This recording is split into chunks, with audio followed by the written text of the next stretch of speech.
La journée mondiale de la lutte contre la douleur est célébrée tous les ans le 3e lundi du mois d'octobre. Le centre hospitalier Princesse Grace s'est associé logiquement à cette journée.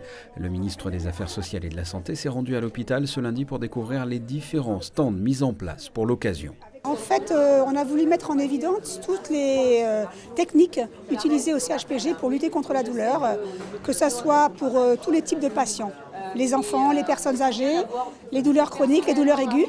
Et de l'autre côté là-bas de l'autre stand, on a les techniques non médicamenteuses, l'hypnose, le reiki, et on a aussi tout ce qui est innovation. On a vraiment une approche tout à fait très importante de la douleur, de lutte contre la douleur. D'ailleurs, les résultats sont là pour le dire. Vous pourrez voir, on a aussi des questionnaires de réponse. 99% de nos patients qui ont eu mal ont dit que la douleur avait été bien prise en charge au CHPG.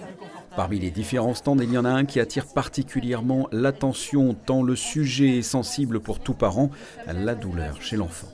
Donc nous avons pour les tout petits de 0 à 3 mois ce qu'on appelle le sucre tétine. C'est en fait une solution à base de sucrose avec la succion donc par le biais de la tétine qui libère au niveau du cerveau de l'endorphine, donc qui va diminuer sensiblement la douleur chez le tout petit de 0 à 3 mois. Et là en fait ça c'est Buzy, c'est une petite abeille, donc elle a les ailes qu'on met au congélateur donc ça va faire du froid et on associe donc le froid et la vibration de la petite abeille. Donc je vais vous montrer sur l'infirmière comment ça se passe. Donc on le pose comme ceci et on le met en vibration. Il y a deux programmes, il y a le programme qui est long et le programme qui est en alternance.